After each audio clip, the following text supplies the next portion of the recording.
back, everybody, to another episode of Making Monsters. I'm Taylor Dahl, and we're joined today by a familiar face, CJ Vogel. He is a college football insider, recruiting analyst for Texas football, for On Texas Football. I talked to you last year, CJ, when we were talking a little bit about Byron Murphy and Xavier Worthy, some other guys we talked about. A lot of Texas players got drafted last year. It looks like a lot of Texas players are going to get drafted this year, but I appreciate your time. Yeah, absolutely. Thanks for having me on. It's been fun. Anytime I get to watch Roschon Johnson play football, I'm tuning in. So I've been watching closely to the Bears over the last 2 years. We're hoping to see a little bit more. He's kind of become the goal line guy, it seems like, for the Bears. It'll be interesting to see what Ben Johnson does with him, because obviously the genius of Ben Johnson's offenses and how he looks at things a little bit differently than maybe a Shane Waldron or a Luke Getsy would have looked at things. So we will see how that goes. But I love Roschon. I love his energy. I love when he's out there, he is making plays. He's one of those guys that will force missed tackles. He'll break tackles, and those are the things you want to see. But I also did want to say, because obviously Texas football last man standing in the SEC this year when it came to the college football playoff. I honestly, CJ, was kind of hoping that all the new conference teams, because all of them, when it comes to Arizona State, Texas, SMU, and Oregon, all had the chance to win their conferences in the first season they were there. And I thought that was just potentially would have been really cool. Yeah, it sure was. It was a heck of a football season, and Texas, they had a single doink. I'm sorry, Bears fans, but they were a doink away from winning the SEC championship. So that's where things fell. But it was a heck of a start to the conference for Texas. And again, with the way that college football's turned into recently, hopefully next year is just as fun. Yeah, it was. Yeah, the doinks, that still hurts us. That word hurts us, but hopefully we're over that. So let's go on. The reason we're here today, several Texas players, prospects, a lot of people I like in this draft coming out of Texas, but we're going to start with Kelvin Banks. He's the one that I think a lot of people are eyeing at that potential 10th pick. The 10th pick this year is a little weird. I keep talking about that to people, but it is because there's not very many blue chip players in this draft. So it kind of feels like whoever the Bears select at 10 may end up having to be a little bit of a reach. That doesn't mean it will be a bad pick. That just means that maybe it's not one of those high-end talents that you've seen the last couple years, especially in a draft like last year, when there was a ton of wide receivers and quarterbacks that went early. I don't even think a defensive player went until, I don't know, like halfway through the first round. But when we're talking about a Kelvin Banks, highly recruited guy, I was reading some things on him when it came to, he was actually going to go to Oregon, I think, and then Cristobal went to Miami, so he decided to stay home at Texas. But tell a little bit about the start of Kelvin Banks and his time at Texas. Well, you hit it on the head there. He was off to Oregon, right? It was really the beginning of NIL, and no one was more well-equipped, I would say, than Oregon to play the NIL game. And at the time, it was a really attractive, destination for him. Mario Cristobal had that program rolling. And then he said, hey, I'm going to end back up at Miami. And Texas kind of stuck around the rim. They hung around, and that recruitment ended up keeping the 5-star prospect at home. And, it's looking like and becomes very likely that Kelvin Banks will be the first Texas Longhorn drafted from the offensive line in about 22 years in the first round. It's been a pretty long time, pretty long drought for that, but he was a 5-star guy. And oddly, in this era of college football, you see these 5-star guys get to campus in December, right? Right in January, they enroll early, they get to campus immediately. And that wasn't the case for Kelvin. He came in June 1st, he moved on to campus. And I want to say about 2 weeks into fall camp, Steve Sarkisian, Kyle Flood said, yeah, that's our starting left tackle. And there was no looking back. He's been tremendous. It was an All-American Outland Award-winning season, obviously, in 2024, but probably goes down on the Mount Rushmore of offensive linemen that Texas has seen over the last 50 years or so. Yeah, and it's interesting because I feel like a lot of the guys, a lot of the offensive linemen we're seeing in this draft, the tackles, you're hearing a lot of people say they should slide in and they'll be better at guards in the NFL. And I want to get to that in a little bit, but I want to talk about Kelvin Banks and that left tackle coming in right away, being able, I think he's 42, starting all 42 games that he played at Texas at that left tackle position. Were all of them at left tackle, all 42 of those? All 42, yeah. Okay. So when you're looking at that and him coming in right away and being able to be that guy, and you're talking about playing, especially this last season against the SEC, what did you see in these few years of Kelvin Banks, of the growth of what he got better at? And are there still things that maybe you feel like need to be developed, or do you think that he can go out there and start at left tackle immediately? Yeah, it's been interesting for Kelvin, right? Because coming into the year, is Will Campbell or is it Kelvin Banks going to be the first tackle off the board? How quickly or how highly will they go in the draft? And for whatever reason, over the last month, 2 months, we've seen kind of a slide in those mocks and those projections. And obviously the conversation about moving to the inside for Kelvin. And I don't know if I get it, right? Because for 42 games, we saw Kelvin start at left tackle for Texas, and for 42 games, whether it be against Will Campbell or excuse me, Will Anderson, whether it be against Dallas Turner as a true freshman, he also faced 3 other true freshmen or All-American first-round picks his freshman campaign. So he was war tested from the very beginning, and he just withstood this every test that he faced, basically. Very, very sturdy in pass protection. That is his obvious strength, and there might be a little bend at the waist that he'll have to kind of iron out whenever he makes it to the NFL. But that's a guy that didn't allow really more than 2 or 3 sacks in 42 games at Texas. So very sturdy there. The one area of growth for Kelvin will be in the run game. He's not a mauler, I would say, as you've seen with some of these other franchise left tackles. He's good enough, but certainly not what I would say is what's going to earn him a lot of money in the NFL. Yeah, and I think that is part of the conversation. And I don't know if there's a person. This is probably one of the more divisive drafts that I've seen for the Bears, because obviously the Caleb Williams one was an obvious one. I think 99% of Bears fans thought and wanted Caleb Williams. And the year before, and Rome, when they obviously had 2 top 10 picks last year, and Rome Odunze being there with Atlanta taking Michael Penix. Nobody thought Rome was going to be there. And when he was, it was like, okay, what, you can't miss out on this. But there's, I feel like most years you kind of have that guy where Bears fans are like, okay, here's the 3 people that we would love at this spot. This draft is just a little bit different, and it's really hard to tell, especially because the Bears did put a lot into the offensive line and free agency. They added a Joe Thuney and a Jonah Jackson. People are pretty happy with Darnell Wright and Braxton Jones on each side, but I think that they would like an upgrade. If you're telling somebody that they're getting their future left tackle for the next 10 plus years, that's going to be playing at a high level, they would sign up for that. They would sign on the dotted line. So that's where it does become interesting with what the Bears do. And when you talk about going to that, you say it doesn't really make sense to you for sliding in. Is that just because of the experience of him playing at left tackle? Because I know a lot of people, it's that size that they feel like makes him a better guard. Yeah, and again, going back to that comparison with Will Campbell, it was kind of, okay, well, if the guard conversation is there for Kelvin Banks, why is it not there for Will Campbell, who's still projected to be a really, top half of the first round drafted pick this year? Yeah. And he's a heck of a prospect as well. But then you go to the Combine, and I was in Indianapolis for it, and I got to see and talk to Kelvin, who said, yeah, I thought I measured in fine. All of my conversations, there was guard came up at times, but for the most part, it was about tackle.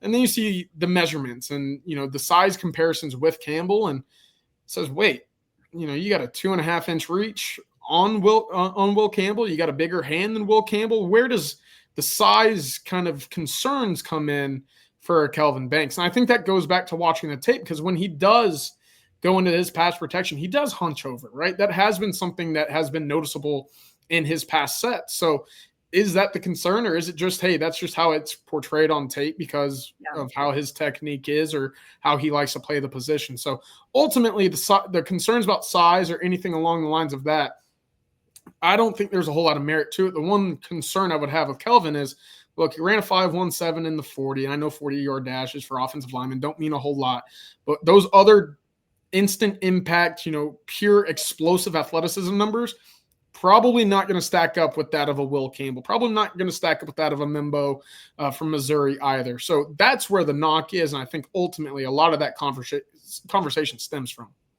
Yeah, I like Armand Mimbo a lot. That one scares me, though, just because of positional wise. I think, right. I mean, his is opposite. He's played right tackle his almost entire college career. And that's probably where we're most confident in Chicago is with Darnell Wright at right tackle. And so then you start having the conversations. Well, does that mean you move Darnell to left tackle, or do you play Armand at left tackle? And do you want to take somebody who's true best elite position and you move them and change it into the NFL? I don't know if that totally makes sense when you're trying to build a line, especially with how important the line is and what Ben Johnson does, which kind of brings me to that conversation of Kelvin Banks being in front of Quinn Ewers this last season, a little bit of Arch, which I'm very excited to watch Arch this next year. But when you have that, they're very different than what Caleb Williams is. Caleb Williams obviously is a lot of unpredictable things that he's kind of doing, and he's a lot of out of pocket stuff, a lot of moving around, a lot of off schedule, off tempo, that type of stuff. So do you think, how much do you think that would have to kind of be developed and transferred over for Kelvin, just having the difference of the totally different quarterbacks? Yeah, they're completely different. Yeah. Right. And for Quinn Ewers, it's probably the complete polar opposite of a Caleb Williams in terms of play extension, rolling out of the pocket. Quinn, for all of the strengths and weaknesses of Quinn Ewers that we saw over the last couple of years, pocket awareness, not necessarily a strength. Climbing the pocket, not necessarily a strength. But more than all of that, escaping the pocket was something that he rarely did. And with Caleb and how often that you see him kind of retreat backward, roll out left, kind of reverse field, and figure out how to extend a play 10 seconds or so into the backfield, that might be a bit of a learning curve for Kelvin Banks. Because, again, he's used to a guy getting the ball out very quick, whether it be through the RPO game, the bubble game. That was a lot of what Texas did with Quinn Ewers. And when there was a shot, a lot of it was moving the pocket, kind of that half halo protection that Sarkisian likes to use, in which your guy who's moved away from the offensive line, that pocket remains. But for Kelvin in this sense especially, it's going to be making sure that, hey, holding wasn't ever an issue at Texas for the most part, but making sure that you understand that when a defensive end is trying to disengage to get outside or keep contained, that's the time that you obviously let go. And for Bears fans who saw some of the magic at times of Caleb, to negate a play like that could be a killer. So that'll be one of those learning curves for Kelvin at the next level. And I do want to go back a little bit to the run game, because you said that wasn't really one of his strengths, that pass protection seems to be where he is at his best. But Texas, when you look at Texas football the last few years and the way they've been able to run the ball, where does that success come from? We know the names. We know Bijan, and this year, obviously, Wisner, and then Roshan being there also.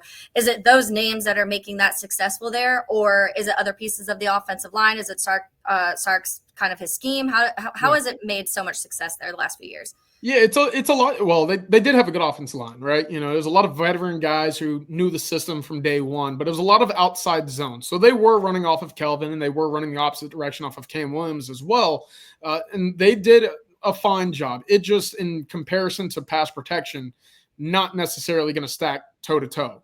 Yeah. And again, you don't see that pure movement and just mauling of a defensive end in the run game like you would a Trent Williams or some of these elite, offensive tackles in the NFL. So it's not a weakness, I would say. But again, when you start looking at some of the big strengths of his game, there's plenty of room to get stronger, plenty of room to become more physical. And I think tighten up on where the hand placement is in the run game to help position his way to move bodies 4 lanes to become open for running backs.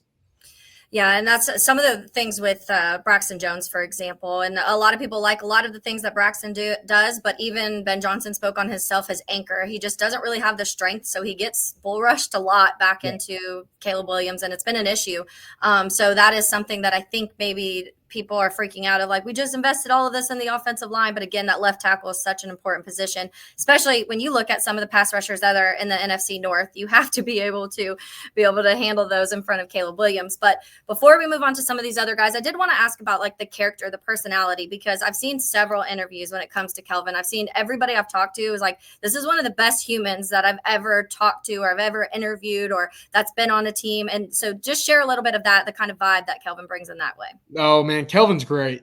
I love Kelvin Banks as a person. I got to cover him a little bit in high school as well. So I made the drive down. He's from Humboldt, Texas, so right outside of Houston. That's fitting. Made the drive down there. I got to hang out with him one afternoon when they were doing testing, and I just chatting with him then versus, his final game at AT&T Stadium against Ohio State. Same person, right? Same happy-go-lucky kind of guy. You hear gentle giant thrown around pretty often, but he's got a great personality. He's became a pretty vocal leader for that Texas offensive line as well, in a group that he was always the youngest in, right? All 3 of those guys on the interior were guys that had been there before Kelvin Banks arrived. So immediately very competitive, very vocal with his leadership, but all in all, he's going to be a guy that you want to have next to you in your locker room. That's something that Ryan Poles is a big character guy. That's something that we've learned the last few years through drafts with him. A reason he wasn't big on drafting Jalen Carter and he traded back and let someone else snag him. He does kind of value character maybe a little more than some of the other general managers or teams in the league. Let's move on to some of these other guys at Texas. Like I mentioned in the beginning, there's a lot that we can go over. We're probably not going to hit all of them, but one position I don't see the Bears drafting this high, but it is probably the highest ranked Longhorn, and that's Jahdae Barron.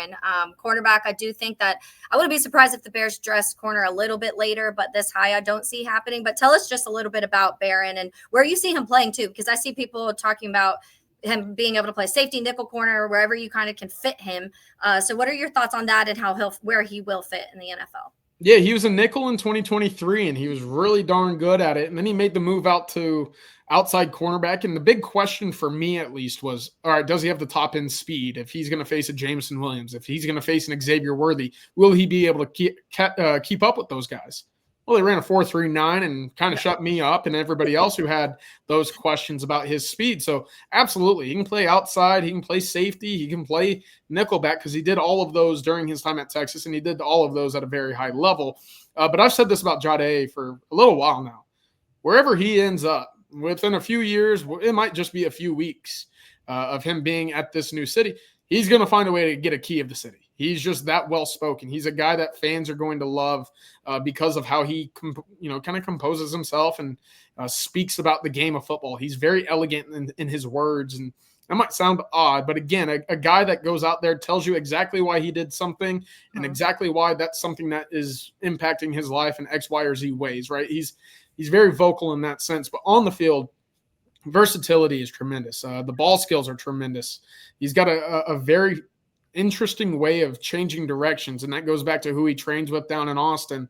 But my goodness, all the way around, 5 interceptions this past year. He only allowed 8 yards per PFF in man coverage this year, which I don't know has been talked enough, but yeah, I don't think so.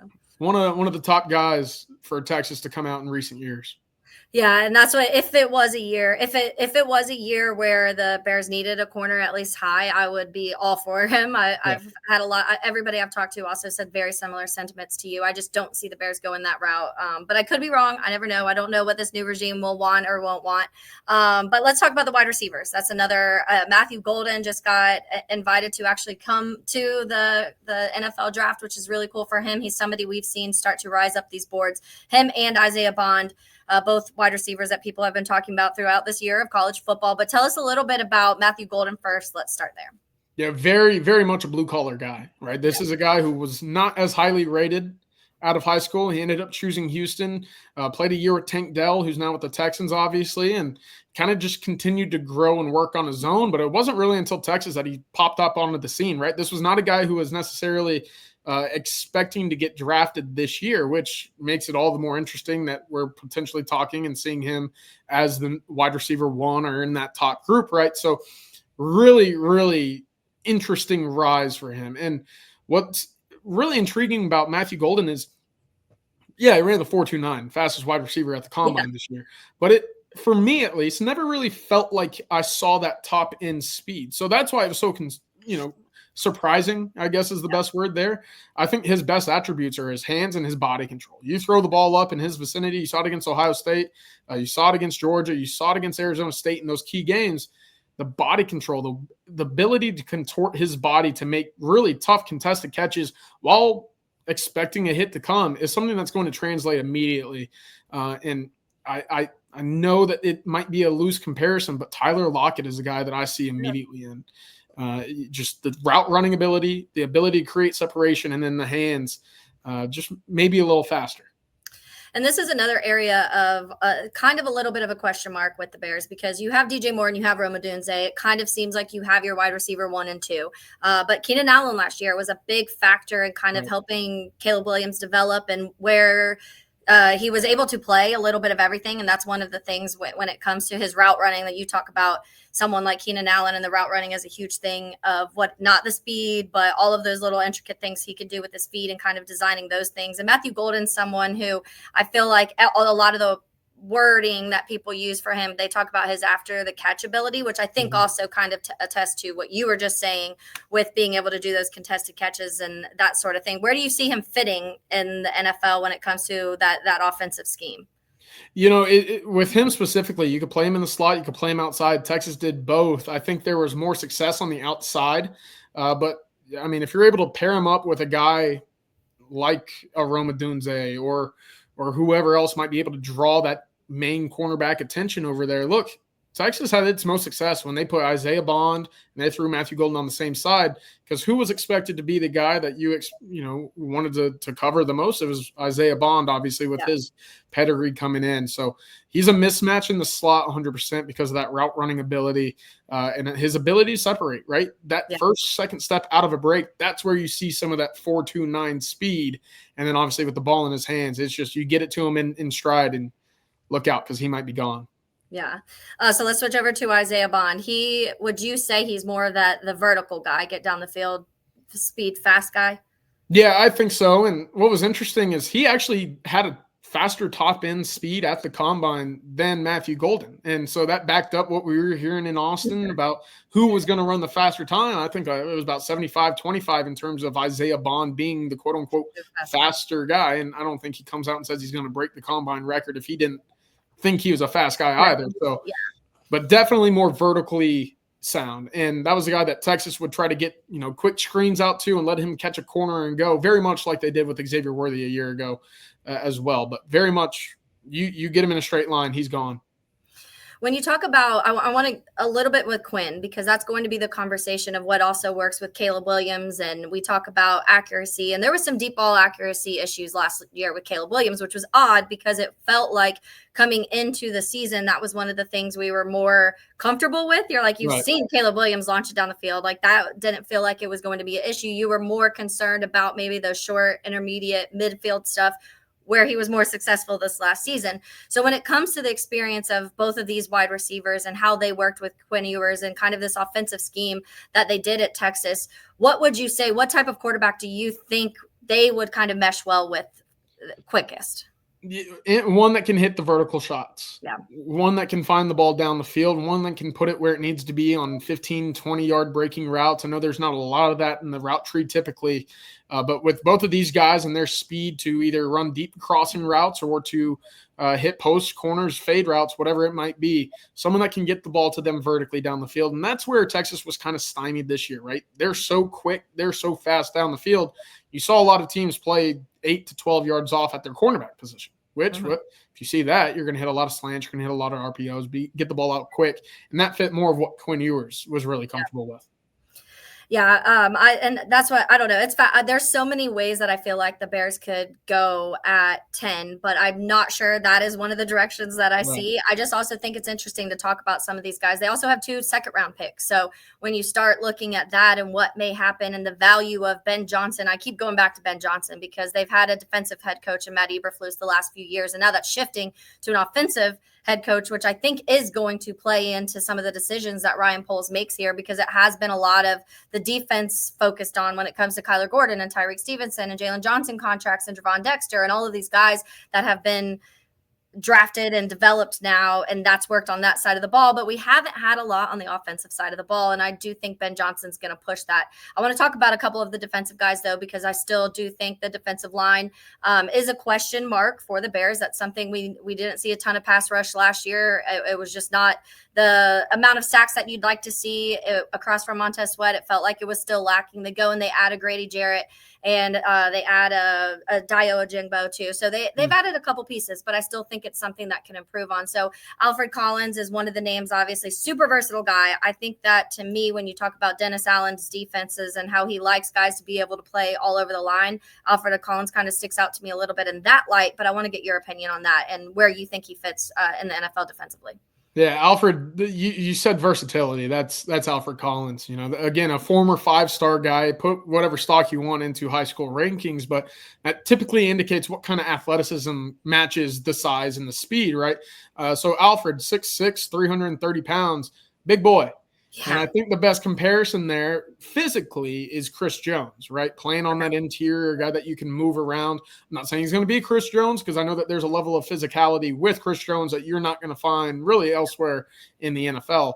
But for Alfred, one thing that I thought really stood out to me about his game this year, just being a complete rock in the middle of the defensive line. Not a Yeah. guy that was moved very easily. He discarded offensive linemen very easily to create plays in running games.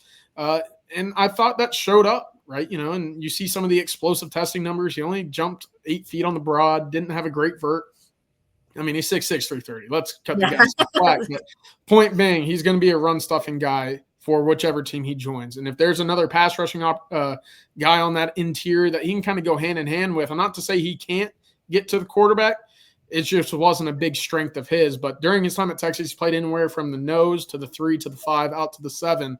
Of course, as he got older, got a little bit bigger, more of that came around the nose guard. Yeah, the size probably is speaking. It's probably ringing in Dennis Allen's ears because that's all the things that people talk about. Anytime I talk about a Dennis Allen defense, people immediately go to, oh, he loves guys like a Cam Jordan type of body, and he still is a little bit old school when it comes to that. Some of these defenses we've seen start to shift to the more athletic, not as big, bulky, burly guys, and so seeing something like that might work. The other one I want to talk about, Vernon, is it Broughton? Yeah, Vernon Broughton. Yeah, Vernon Broughton, maybe more of a 3-4 end is what I'm reading about him. So I'm not quite sure the fit of what it will look like in Chicago. But where do you see him? Do you see him as an end, as an edge in the NFL? He's more of a 3 or a 5, maybe not as much as a 5, but a guy that you could throw right over a guard and be very happy with him. I think he was north of 305 this year down in Austin, 6'4", 6'4" and a half ish.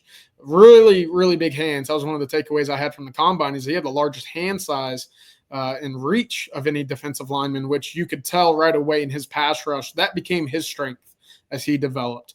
He was a guy that, as I mentioned, the complementary aspect of him and Alfred Collins together, you had a guy who was very quick to getting to the quarterback and another guy who, against the run, wasn't going to move anywhere. So that's why they work so well together. But there's a quick step to his get off and pass rush. And, of course, those long arms are something that really help allow him to discard a lot of offensive linemen. That I get excited about when I start hearing about between these two guys, when you're talking about interior pass rush, which has been very lacking. I love Javon Dexter. When Andrew Billings is there, he's one of the best run stoppers in the league. But when you talk about being able to be on the field, Billings has had dealt with some injuries. So getting a guy, I feel like, and you say Chris Jones and people start drooling over that, Right. but it's hard to do the player comps now, but it's hard to not hear a name like that and get excited. So it will be fascinating to kind of see what the Bears decide to do defensively this year, because I do expect a little bit of changes in how they approach it. Before I let you go, give me some other names, some of these guys that you expect to maybe surprise some people or expect that have high ceilings for you when it comes to the next step. Yeah, I don't know where I don't know where Andrew Makuba is going to end up draft-wise, but wherever he goes, he's going to find a way to play a long time in the NFL. He's going to make a lot of money doing so. Great ball skills. He's very rangy. Number of interceptions he had, you would just kind of classify into that instinctual category. Yeah. Big fan of his. And then you look a little bit later down the draft, I love Barron Sorrell. And I know the sack numbers for an end don't necessarily step up and shine as much as you would have liked. But a guy that's very good against the run, a coachable guy, and as much of I talked about a Jade or a Kelvin Banks when it comes to being a guy you want your locker room, Barron Sorrell, he kind of encapsulates everything about what Texas football has become since he arrived 4 years ago. Yeah, I mean, we're talking about possibly drafting a guy in the top 10 and a Shamar Stewart who had like 1.5 sacks this last year. So I don't know. That's honestly terrifying me because I keep seeing people mock him, but then I'll see people quote talking about Shamar Stewart and they're like, this is a guy who has no idea how to play football. And I'm like, that's terrifying. It's terrifying. Yeah, also too. Yeah. Makuba is interesting though. He's somebody that I almost mentioned just because the safety room in Chicago, I like Jaquan Brisker. Actually love Jaquan Brisker, but he's had back-to-back seasons where he's missed a decent amount of time with concussions, which starts to worry you. Yeah. And then Kevin Byard, I love, but where would you expect him to go in this draft? I've heard anywhere in day 2, and I think that back end of day of the third round is probably a safe pick right there. Okay. So maybe honestly that could be a possibility, because I wouldn't be surprised if they wanted to grab somebody in case, like I said, these injury issues. Kevin Byard's not going to be, his contract's only a couple more years, so we'll see how that looks. But again, CJ, I really appreciate it. I know you're really busy. You have a lot of guys that you guys are kind of following around to see, expected to get drafted, but it's draft month, and I hope you have a good rest of your week. I really appreciate you having me on, Taylor, and I hope everybody enjoys the draft. And we can't say that city, huh? The GB. I know we don't talk about it. We don't talk about it. All right, thanks so much. Absolutely.